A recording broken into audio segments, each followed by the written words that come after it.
Engineer Mirza یہ نماز میں ہاتھ باندھنے کی پریکٹس کر رہا ہے، دکھا رہا ہے عملی طور پہ کہ ہاتھ کہاں باندھنے چاہیے، اور اپنے ہاتھوں کو یہ ایلبو تک لے کر گیا ہوا ہے، ملاحظہ کیجئے، اور سائیڈوں پہ اس نے بخاری اور مسلم کے ریفرنس کوٹ کیے ہوئے ہیں، بخاری 740 نمبر حدیث اور مسلم 896 نمبر حدیث،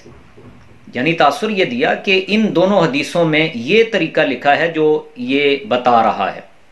یہ اس کا دجل ہے، یہ اس کا فراڈ اور یہ اس کا دھوکہ ہے جو یہ عوام کو دے رہا ہے۔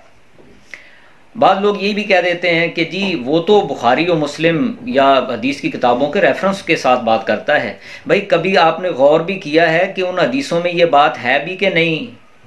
بالکل irrelevant ریفرنس جو اس نے یہاں پہ کوٹ کیے ہوئے ہیں۔ بخاری کی 740 نمبر حدیث، اس نے تو صرف ریفرنس دیا نا، میں آپ کو حدیث پاک پوری پڑھ کے بتا دیتا ہوں۔ کان الناس یأمرون ان یضع الرجل الید الیمنی علی ذراعہ الیسری فی الصلاۃ، کہ لوگوں کو یہ ہدایت کی جاتی تھی، یہ حکم دیا جاتا تھا کہ وہ نماز میں اپنے دائیں ہاتھ کو بائیں کلائی پر رکھیں۔ یہ ہے بخاری کی وہ حدیث پاک، اور مسلم میں یہ لکھا ہوا ہے جو اس نے ریفرنس دیا 896 نمبر حدیث، کہتے ہیں ثم وضع یدہ الیمنی علی الیسری، کہ رسول پاک صلی اللہ علیہ وسلم آپ نے اپنے دائیں ہاتھ کو بائیں ہاتھ کے اوپر رکھا۔ مسلم میں لکھا دائیں ہاتھ کو بائیں ہاتھ کے اوپر رکھا، اور بخاری کی حدیث جو 740 ہے اس میں یہ لکھا ہے کہ دائیں ہاتھ کو آپ نے بائیں کلائی پر رکھا۔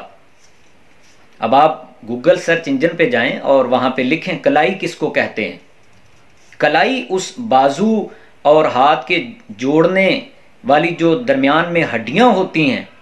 ان کو کلائی کہتے ہیں۔ تو حدیث پاک میں تو واضح طور پہ یہ حکم دیا گیا کہ کلائی پہ رکھیں، اور اس نے ہاتھ رکھے ہوئے ہیں جا کے ایلبو کے اوپر، جا کے ایلبو کے پاس تک لے کر گیا ہوا ہے، جس سے تاثر یہ دے رہا ہے کہ یہی بخاری و مسلم کی حدیث کا مفہوم ہے۔ یہ ہے اس کا فراڈ اور یہ ہے اس کا دجل۔ تو اس لیے صرف یہ نہیں کہ اس نے بخاری و مسلم کی حدیث کو کوٹ کر دیا ہے، بھئی irrelevant ریفرنسز ہیں، نفس مسئلہ سے اس کا تعلق ہی کوئی نہیں ہے، اس طرح سے یہ طریقہ واردات کر رہا ہے۔ اور پھر اس میں آپ دیکھیے کہ ہاتھ دوران قیام کہاں رکھنے چاہیے۔ میں آپ کے سامنے مرفوع حدیث پیش کرتا ہوں، مصنف ابن ابی شیبہ،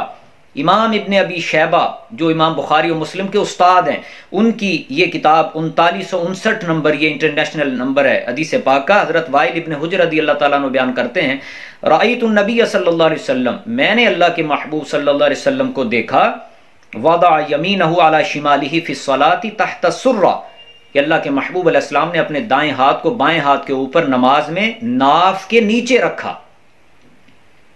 اور پھر سنن ابی داود حدیث نمبر 756،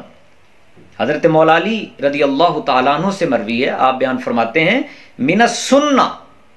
وضع الکف علی الکف فی الصلاۃ تحت السرہ، سنت یہ ہے کہ دائیں ہاتھ کو بائیں ہاتھ کے اوپر رکھا جائے ناف کے نیچے،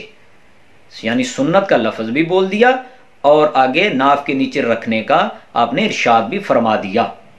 تو یہ تو نماز میں ہاتھ باندھنے کا سنت طریقہ ہے، اور یہ کیا دھوکہ دے رہا ہے، یہ کیا فراڈ کر رہا ہے۔ بھئی اس سے دین لینے والے اور اس کو فالو کرنے والے وہ ذرا اس کے حوالوں کی اصلیت بھی جان لیں، دیکھ لیں، اس کے فتنے سے محفوظ رہیں، اور اس کی دغا بازیوں اور اس کے فراڈ اور اس کے دھوکے بازیوں کا جو پردہ ہے وہ انشاءاللہ چاک کرتے رہیں۔ مفتی صاحب کے چینل کو سبسکرائب کریں۔